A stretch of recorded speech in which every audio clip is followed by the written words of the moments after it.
नमस्कार दोस्तों, जैसा कि मैं मोहित रोहित आज हूँ जिला मैनपुरी के। कस्बा पड़ता है ओछा, और ओछा कहीं ना कहीं अपने आप में प्रसिद्ध है। यहाँ पर चमन ऋषि महाराज जी का मंदिर है। बहुत प्राचीन आश्रम है यहाँ पर, और काफी इतिहास पुराना है। इसी बीच हम यहाँ पर आए हुए हैं, यहाँ पर हमने देखा है यहाँ का नजारा। तो इसी बीच यहाँ पर कुछ श्रद्धालु है, उनसे ही पूछ लेते हैं कि इस मंदिर के क्या हकीकत है और इसका क्या इतिहास है, और क्या इस मंदिर में आने से लोगों को क्या मनोकामनाएं पूरी होती है, और होती है तो कैसे होती है, क्या ये चमत्कारी मंदिर है, और क्या क्या विशेषता है इस मंदिर की। आइए यहाँ आए हुए सभी श्रद्धालुओं से पूछने का हम प्रयास करते हैं। तो मेरे साथ है एक यहीं पर श्रद्धालु जी थे, उनसे ही पूछ लेते हैं। नाम तो नहीं पता है, नाम से नहीं पूछ लेते हैं। क्या नाम है आपका? नाम यतेंद्र गिरी भैया। अच्छा, यतेंद्र गिरी जी। अच्छा दादा, आप क्यों आते हैं यहाँ पर और कब से आते हैं और क्या मनोकामना लेकर आते हैं? क्या कोई मनोकामना पूरी हुई है, या इस मंदिर से जुड़े क्या आपके लगाव है?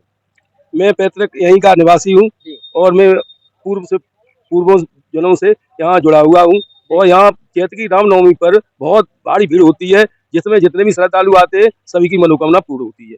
और यहाँ का जो तालाब है चमरसी महाराज का, वो बहुत विख्यात तालाब है, जिसमें नहाने से कई रोग खत्म हो जाते हैं। चर्म रोग इसमें नहाने से बहुत लोगों का सही हुआ है और आज भी होता है। ये इस मंदिर की खास बहुत बड़ी विशेषता है। अच्छा, कोई आप यहीं रहते हैं तो आपकी काफी उम्र है, कोई ऐसा चमत्कार जो आपके जीवन में हुआ हो इस क्षेत्र में आश्रम के जरिए से? यहाँ जिन लोगों के संतान नहीं थी, उनकी संतान की उत्पत्ति हुई है। हमारे गांव में भी 2-4 लोग ऐसे थे जहाँ सेवा करने उनकी संतान की उत्पत्ति हुई है। और जितने भी लोग यहाँ आते हैं, यहाँ 50-50 किलो, 1-1 कुंटल, 60-60 किलो के घंटे तक चढ़ते हैं और लोग बड़ी श्रद्धा में दान पुण्य इस मंदिर पर करते हैं। अच्छा, जिला मैनपुरी कहीं ना कहीं मानी जाती है कि ऋषि तपोभूमि है। यहाँ पर काफी ऋषि लोगों ने यहाँ तपस्या की है। इसके बारे में क्या कहना चाहेंगे आप? मैनपुरी जिला हमारा सरपरे तपोभूमि में प्रसिद्ध है। यहाँ पर 18,000 ऋषियों ने तपस्या की है। 88,000 ही बता रहे ऋषियों ने तपस्या की है। और यहाँ पर चाहे मार्कंडेश्वर हो, चाहे पहाड़ी में हो, चाहे चमरसी महाराज हो, चाहे सिंगरी का आश्रम हो, यहाँ अनेक आश्रमों की यहाँ उत्पत्ति जिला मैनपुरी में हुई है। और जो सर्वश्रेष्ठ आश्रम हमारा ये चमरसी आश्रम सभी श्रेष्ठ और बहुत पुरानी प्राचीन धरोहर है। मेरे साथ एक बड़े बुजुर्ग दादा भी हैं, उनसे पूछ लेते। क्या नाम है आपका? हमारा चरण सिंह। अच्छा, चरण सिंह जी। दादा जी, आप यहाँ कब से आ रहे हैं? काफी उम्र हो गई है, कैसा महसूस करते हैं आप यहाँ आकर? जहाँ की मनोकामना है वो पूरी हो जाती है। जब जी, कैसा महसूस करते हैं जब आप यहाँ आते तो? महसूस जो करते हैं भाई महाराज, मनोकामना पूरी कर दो। इच्छा जब मनोकामना पूरी आ जाए तो अगली साल को हम तो दूनों और चढ़ाई देंगे। और जब 88,000 ऋषि तपे हैं, जो तपोभूमि है, तपोभूमि में राजा सरयाद आए थे जब वन में, तो बिना की सुकन्या जो बिटिया थी, वहाँ चमरसी महाराज की आंगन में लकड़ियाँ घुस गई, तो वहाँ में भी यही सौंपे गए थे। मेरे साथ संवेदना फाउंडेशन के राष्ट्रीय अध्यक्ष धर्मवीर सिंह राही जी है, जो कहीं ना कहीं अपने आप में चर्चा का विषय बने हुए रहते हैं हर एक जगह।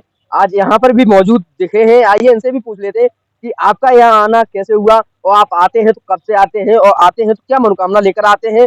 ये काफी सवाल है, आइए इनसे पूछ लेते हैं। जी, बहुत बहुत धन्यवाद आपका पहले तो हमारे चैनल में। बहुत बहुत धन्यवाद आपके चैनल को, आपको बहुत बहुत शुभकामनाएं।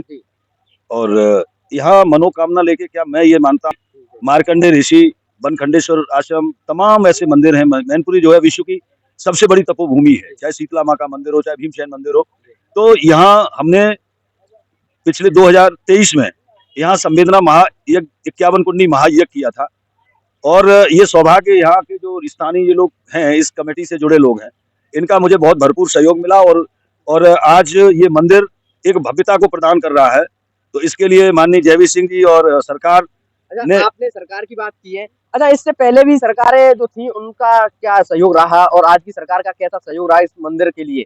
देखिए, जहाँ तक आस्था और जहाँ जनभावनाओं के सम्मान का सवाल है, मंदिरों के प्रति जिनकी आस्था रही है, पिछली सरकारों ने यहाँ कभी कोई ध्यान नहीं दिया, कभी कोई ध्यान नहीं दिया। नहीं तो ये जो इस सरकार में जो दिख रहा है, एक हमने ये किया, उसके बाद यहाँ इतना भव्यता हो गई है, आपने देखा है। तो इसके लिए मैं सरकार के माननीय मंत्री जयवीर सिंह जी बड़े भाई, उनको बहुत बहुत धन्यवाद देता हूँ। यहाँ की जनता की जनभावनाओं को आदर दिया, और महर्षि मार्कंडे ऋषि पर भी 4 करोड़ रुपए देकर के वहाँ भी पर्यटन क्षेत्र घोषित कर दिया है। तो मैं मानता हूँ कि यहाँ की जनभावनाओं का, चमन ऋषि महाराज का आशीर्वाद हमें प्राप्त है, और उन्हीं की अनुकंपा से हमें, यहाँ की जनता के लाड़ प्यार ने हमें 51 कुंडी यज्ञ कराने में बहुत सफलता मिली। और आज मैं मंदिर देखकर मैं दर्शन करने आया था, और आप यहाँ के कमेटी के लोगों ने हमें बुलाया, उसके लिए मैं कमेटी के लोगों का हृदय की गहराइयों से बहुत बहुत धन्यवाद देता हूँ, आभार व्यक्त करता हूँ। और मैं कामना करता हूं कि महर्षि चमन ऋषि महाराज पूरे जनपद पर, सभी आम जनमानस पर अपनी कृपा दृष्टि जैसे बरसाते रहे हैं और वैसे ही सबको सुख समृद्धि और निरोग रहने की मैं कामना करता हूं कि सब पूरी मैनपुरी जनता का उद्धार करें, लोगों को सद्बुद्धि दें और लोगों का आस्था का केंद्र है, जनभावनाओं का प्रतीक है। इसलिए एक बार आपके चैनल की को भी मैं बहुत बहुत धन्यवाद देता हूं कि आपने यहाँ आकर ग्राउंड रिपोर्ट तैयार की और यहाँ के संतों का आशीर्वाद लिया। मैं इसी के साथ आप सब लोगों का बहुत बहुत धन्यवाद। बहुत बहुत धन्यवाद। मेरे साथ एक और है जो कि कहीं ना कहीं यहाँ का जो भी सिस्टम होता है, कमेटी है, उसी के अध्यक्ष हैं, ये भी यहाँ का पूरा इन्हीं के अंदर है। इनसे भी पूछ लेते हैं कि सर, यहाँ पर जो श्रद्धालु आते हैं उनके लिए क्या क्या व्यवस्थाएं हैं और इससे पहले क्या क्या व्यवस्थाएं थी, और जो आज दिखाई देता है इससे पहले यही ऐसा ही था या फिर जब से बीजेपी सरकार आई तब से ऐसा हुआ, क्या है? नहीं, पहले नहीं था ये, तो मतलब जय सिंह मंत्री जी द्वारा ये अतिथियों के लिए एक आवास बनवा दिए गए हैं। जो बाहर से श्रद्धालु आते हैं वो आराम से यहाँ रुकते हैं, उनकी व्यवस्था होती है। ये अच्छा, पहले भी तो काफी सरकारें आई, आपने पहले भी तो किसी ना किसी को कहा होगा, किसी ने कोई किसी सरकार ने ध्यान नहीं दिया। किसी सरकार ने, पहले सरकारें आई और चली गई, उन्होंने कोई भी ध्यान नहीं दिया। इस सरकार ने काफी ध्यान दिया। अच्छा, बीजेपी सरकार से कितना सहयोग मिला आपको? बीजेपी सरकार से सहयोग हमें मिल ही रहा है। अभी तो 5 करोड़ तो अभी मिले ही है, फिर आगे के लिए और भी मिलने वाले हैं। जो लोग आए नहीं है, जो लोग सिर्फ नाम जानते हैं, उनके लिए क्या कहना चाहेंगे कि कैसे आए, कहाँ पर आए? जो लोग आए नहीं है वो एटा, मैनपुरी, ये और जसराने से ये सीधा ओंछा के लिए रोड, कुरावली से भी है, ये लखौरा रोड से भी है, ओंछा अकबरपुर ओंछा में स्थित ये चमन सिंह आश्रम है। जैसा कि यहाँ पर आए हुए श्रद्धालुओं और एक दादा और हैं, इनसे भी पूछिए, कहाँ से आए हैं आप? ओछा से। अच्छा, ये आश्रम बना है, क्या जानते हैं आप इस आश्रम के बारे में, कितना सुना है आपने? बढ़िया है और क्या कहा। मनोकामना सबकी पूरी होती है। सबकी पूरी होती है। जैसा कि आप लोगों ने देखा है, हमने यहाँ पर आए हुए श्रद्धालुओं से आपको रूबरू कराया। उसके बाद आपको भी बता दें कि अगर आप यहाँ आएंगे तो आपकी जो भी मनोकामना है वो पूरी होंगी, और मनोकामना पूरी होने के बाद आप जो भी सोचेंगे वो भी पूरा होगा। तो बने रहिए हमारे साथ। खबर अच्छी लगे तो शेयर करो, लाइक करो, कमेंट करो और ज़्यादा से ज़्यादा सब्सक्राइब करो।